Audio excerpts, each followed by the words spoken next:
mudah-mudahan sekarang gini, ledakan sosial media digital itu kan kita nggak bisa hindarin, ini udah terasa banget gitu. Nah teman-teman yang memang udah biasa ada di depan layar maupun layar kaca atau layar lebar, apapun itu di depan panggung juga, ini kan salah satu magnet yang untuk bisa memberikan influence sama teman-teman dan juga followers-followersnya. Ini bisa menyebarkan kebaikan, bisa menyebarkan yang namanya ternyata olahraga ini menyenangkan, bla bla bla segala macam. Nggak cuma, mudah-mudahan nggak cuma dari sepak bola aja, dari apapun yang memang dilakukan sama selebritis yang utamanya adalah olahraga, itu semua pasti baik dan itu bisa mempengaruhi orang-orang untuk supaya gaya hidup sehat. Pak Jamil kemarin kan sempat ikut maraton. Nah ini yang tayang nih, oke cakep. Enggak, ini tayang semua, ini Sudah Benar. semua kan wajib. Gimana? Ini tayang, dalam arti kenapa kemarin sudah sempat ikut maraton Di luar. Ya di luar sampai akhirnya dirimu. Kenapa nih sampai akhirnya tertujunya banyak banget sampai diikutin semua gitu. Jadi saya ada misi di dunia itu untuk maraton terkenal namanya World Major Marathon. Itu sekarang tuh masih ada 6 kota, mungkin ada beberapa negara ya. Kurang lebih pokoknya Chicago, Tokyo, London, Berlin, New York, mana lagi ya, sama Boston. Itu dia. Jadi saya sisa tinggal 2 dan kemarin saya sama aja menyelesaikan udah 12 maraton baik dalam negeri maupun luar negeri. Saya udah lari dari tahun 2012. Saya senang aja. Saya pasti teman-teman udah tahu kalau saya itu suka olahraga. Ya, dan itu salah satu olahraga yang bisa saya lakukan sendirian.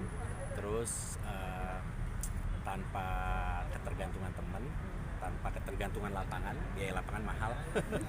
Saya latihan sendiri, yang penting ada sepatu lari, saya lari gitu. Dan itu dia target saya masih ada 2 lagi yang wajib buat saya untuk saya ikutin, ada London dan juga Boston gitu. Mungkin nggak, kalau ditanya visi misinya apa, visi misinya saya cuma pengen hidup sehat aja sampai di hari tua gitu kan, supaya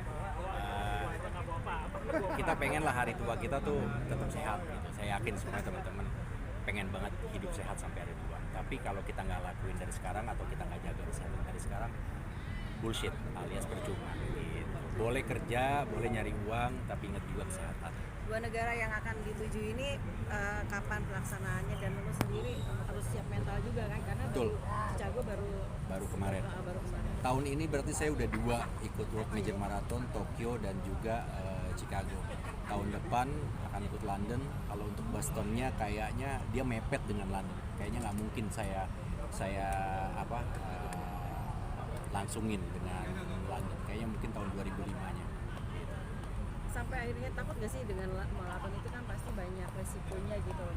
Ya itu bukan olahraga yang mungkin banyak orang cuma lari doang, tapi larinya itu kan jarak jauh, 42 kilo 195 meter. Kasian banget, colok. Terus harus disiapkan staminanya, pola latihannya, badannya gitu. Karena olahraga lari jarak jauh itu kita belajar mengenal diri kita. Seberapa besar kekuatan yang kita punya, seberapa jauh jarak yang kita tempuh, itulah yang harus kita gunakan. Kita harus bijak untuk menggunakan tenaga yang kita punya. Karena kalau kita nggak pinter ngatur tenaga itu, pasti kita kehabisan bensin tuh di kilometer 30 atau 35 gitu. Makanya itu adalah olahraga yang main game juga. Jadi emang kita harus, psikologi kita harus bermain. Jangan main cuma fisik doang. Kalau main fisik doang nanti psikologi nggak bener, yang ada kita kena heat stroke, atau mungkin ada tuh pelari-pelari yang karena dia mungkin baru atau mungkin nggak tahu cara nanggulannya gimana, mereka halu, mereka kecapean, mereka sampai yang nggak sadar diri itu ada juga. Ini kan lari olahraga, terus kemarin juga ketemu sama anak di sana gitu ya. Itu liburan juga, sambil liburan juga. Nah itu sekarang olahraga tuh udah jadi sportainment, jadi sekalian keluar negeri ya sekarang liburan dong, masa olahraga doang ya nggak? Kalau teman-teman juga pas lagi tugas keluar kota pasti pada kuliner juga kan, colongan. Liputan gimana? Udah aman semua, konten aman, makan yuk, makan kayak gitulah. Kemudian jalan-jalan sama anak sama Mbak Ririn sendiri kemana aja nih?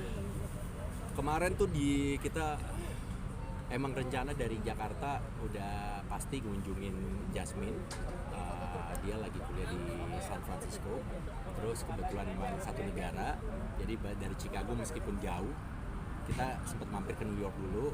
New York ketemu sekalian liburan sama adenya Ririn, ada Rini dan keluarga juga, jadi kita sama-sama kita liburan di New York. Habis itu kita ke SF jengukin tempat barunya Jasmine di situ, karena Jasmine baru pindah tempat apartemen dia gitu. Dan kebetulan memang kita juga ke Chicago Marathon itu barengan sama suaminya Rini, jadi emang kita udah dua keluarga itu bareng-bareng udah berangkat. Ini kan sempat viral juga bahwa Jasmine kemarin katanya apartemennya itu apartemen mewah gitu, tinggal di situ. Sempat viral gitu, tapi kan seperti apa sih Jasmine itu akhirnya itu kan jauh dari orang tua gitu. Cara Mbak Ririn dan Mbak Ibnu sendiri memantau itu seperti apa sih, anak perempuan lagi? Yang unik malah justru saya tuh senyum aja gitu loh kalau tahu bahwa Jasmine itu suka banget yang namanya belajar gitu. Bahkan yang bikin saya tambah senyum adalah ketika Ririn malah nyuruhnya main, bukan nyuruhnya belajar. Nah, main dong, ngapain belajar terus? Begitu dia. Ya makanya, karena memang kita tahu Jasmine itu suka belajar gitu, penting banget yang namanya pendidikan. Ya kemanapun, dimanapun kita pasti selalu dukung Jasmine untuk dapetin pendidikan yang dia suka. Memfasilitasinya seperti apa sih mungkin dari Ririn sendiri kan sebagai ibu pasti mantaunya lebih kedekatannya. Kita kirim agent. Waduh. Kalau itu kan ada yang mantau dari CCTV. Kalau kita nggak agent aja. Enggak. Ya based on trust sudah pasti gitu. Yang pasti Ririn kayak kasih kepercayaan karena Jasmine juga sudah besar. Kita support apapun gitu. Tapi kalau ada masalah apa segala macam harus dikomunikasikan gitu. Kan Yaya ditinggal lama gitu, sempat protes ya sih lama ditinggal, kenapa nggak ikut? Protes.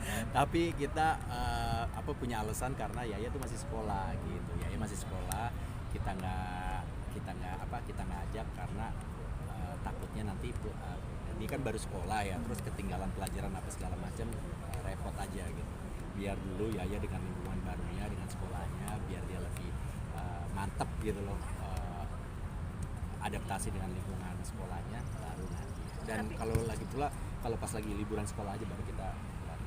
Tapi Yaya tuh suka dikasih oleh-oleh gitu nggak sih yang buat dia terhibur, dia biar nggak ngambek gitu? Udah pasti itu boleh ya papa, yang penting oleh-oleh buat aku. Oke, siap. Sama satu lagi oleh-olehnya, saya sebelum pulang dari sana saya harus cukur kumis. Saya waktu kemarin kejadian menarik ketika saya dapat film, saya tumbuhin kan kumis sama jenggot. Pas pulang dia kayak bukannya nggak ngenalin gitu, kayak udah males aja, ya Allah jelek banget nih papa gua. Habis itu pas cukur rambut sama gunting rambut sama cukur kumis, dia baru nempel gitu. Biasanya titik oleh-olehnya apa sih kalau perjalanan jauh dari luar negeri gitu? Ya lagi suka make up, jadi kemarin sempet nitipnya slam, biasanya tuh slam dia suka, terus apalagi buku gambar atau buku cerita.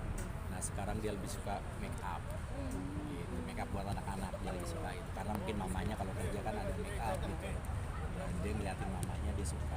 Apa Mbak Ririn juga suka ngajarin make up juga nggak sih? Ngajarin secara langsung sih enggak, cuma dia keingintahuannya besar, jadi mamahnya lagi pegang apa dia nanya, dia langsung ikut, cepet banget.